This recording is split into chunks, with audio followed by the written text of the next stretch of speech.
اتنا بڑا جرم ہے جھوٹ۔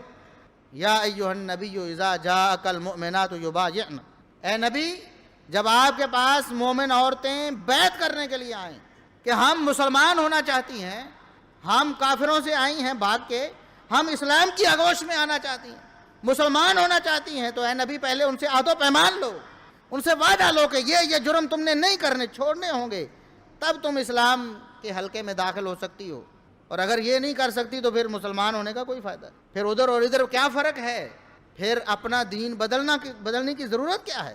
شرک نہیں کرنا، زنا نہیں کرنا، چوری نہیں کرنی، اور ساتھ میں وَلَا يَأْتِينَ بِبُهْتَانٍ يَفْتَرِينَهُ بَيْنَ أَيْدِيهِنَّ وَأَرْجُلِهِنَّ، بہتان نہیں باندھنا، کسی کو بدنام کرنے کے لیے جھوٹ نہیں بولنا۔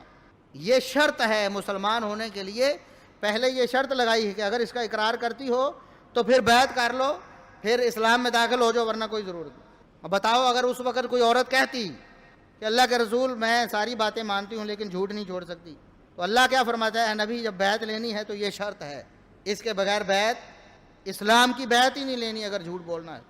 اگر بہتان باندھنا ہے تو اسلام کی بیعت ہی نہیں کرنی۔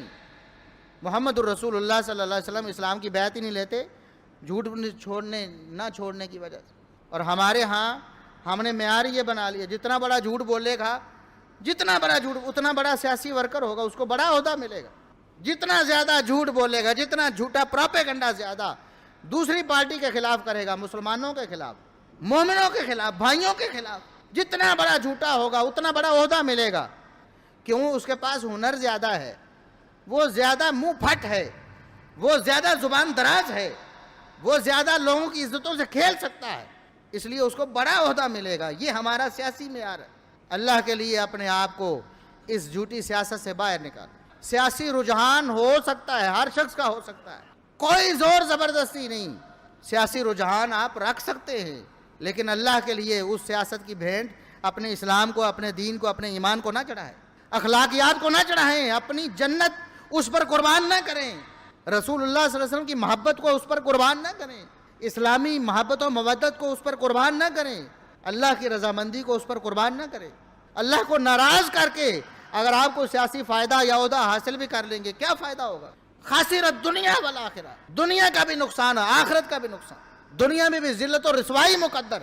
اور آج ہم دیکھ نہیں رہے، جو بھی حکومت جاتی ہے بہت بری ہوتی ہے، آتی ہے تو اس سے بری ہوتی ہے، اگلی آتی ہے تو اس سے بری ہوتی، بار بار تجربات کیے، کوشش کی بدل کے کہ کسی طریقے سے ہمارے ملک کی خوشحالی ہو جائے۔ عوام بھی کہتی چلو اس پارٹی کو پہلے آزمایا تھا، آج اس کو آزمایا، لیکن ناکامی ہمارا مقدر بنتی ہے۔ کیوں؟ ہم نے دین کو، اسلام کو، ہم نے اخلاقیات کو اس جھوٹی سیاست پہ قربان کیا۔